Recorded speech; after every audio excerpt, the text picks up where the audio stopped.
এইটো আজি অৱস্থাৰ পৰিস্থিতিৰ দায়ী দলবিলাকে যদি ভাবে আমি নিজেই কিবা এটা কৰিম, ৰাইজে আমাক ইমান ভাল পায়, বিজেপিক বেয়াৰ কাৰণে আমাক ভাল পায়, সেইটোতো হ'ব নোৱাৰে। তোমালোকৰ যদি মিত্ৰতা নাই, যৌথ শক্তি নাই, সেইখিনি কামেই কৰিব নোৱাৰা, তে ৰাইজে তোমালোকক বিশ্বাস কেনেকৈ কৰে?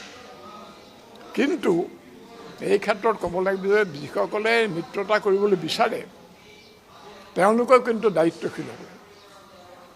আজি কিছুমান এনেকুৱা দল আছে অদ্ভুত দাবী কৰিব, দাবী কৰি হয়তো য'ত কংগ্ৰেছ খুব শক্তিশালী এটা আমাৰ প্ৰাৰ্থী দিবই লাগিব, দিল্লী আমি মিত্ৰতা নকৰোঁ, এই ধৰণৰ কথা। ৰাইজে বিৰোধীৰ ওপৰত আস্থা হৰাই পেলাই যে বিজেপিক ভোট দিয়ে, তাতকৈ ডাঙৰ মূৰ্খামি আৰু নহয়। নিৰ্বাচনৰ আগে আগে এনেকুৱা জাতীয় সংগঠন বহুত ওলাই পেলাই মানে বিজেপিৰ সপক্ষে কাম কৰে।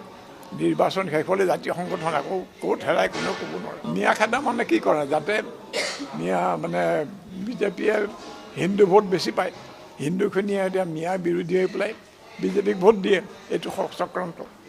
তাৰবাহিৰে কি আৰু এই খেলাটো আচলতে ধৰা জাতীয় সংগঠন এটা কাম নাই নেকি?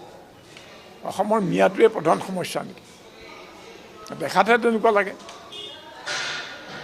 মানে ধৰক কথাটো এনেকুৱা যে দলে দলে মিয়া আহি পেলাই আপোনাৰ নানা ধৰণৰ কাম কৰিছে, খেতিৰ কাম কৰিছে, কোনোবাই ঘৰৰ প্লাম্বাৰ কাম কৰিছে, ৰেফ্ৰিজাৰেটৰ ভাল কৰিছে, ইলেক্ট্ৰিচিটি কাম কৰিছে।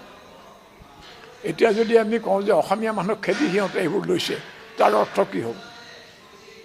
এইটো এটা বস্ত্ৰ ফাঁকি নহয় জানো? মিয়াৰ বিৰোধী কথা বেছিভাগেই তেনেকুৱা।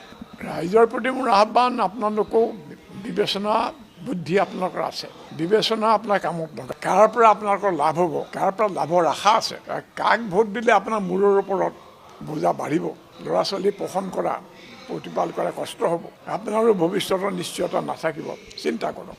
নাই মানে এটা কথা মন কৰিব যে এইবোৰ পইচা ইলেকশ্যনৰ আগে আগে আহে। তাৰ মতলবটো কি? ইলেকশ্যনৰ আগে আগে যদি এই ধৰণৰ হেৰি হয়, মানে তাৰ তাৎপৰ্য কি? আৰু তাৰপিছত কিন্তু যদি তেওঁলোকক ভোট দিয়া যায়, ইলেকশ্যনৰ পিছত যিটো অৱস্থা কৰিব, মই বহুত আগতে এটা উদাহৰণ দিছিলোঁ যে টপত খোলাৰ পৰা, টপত চৰুৰ পৰা জ্বলা জুইত পৰিব মানুহ।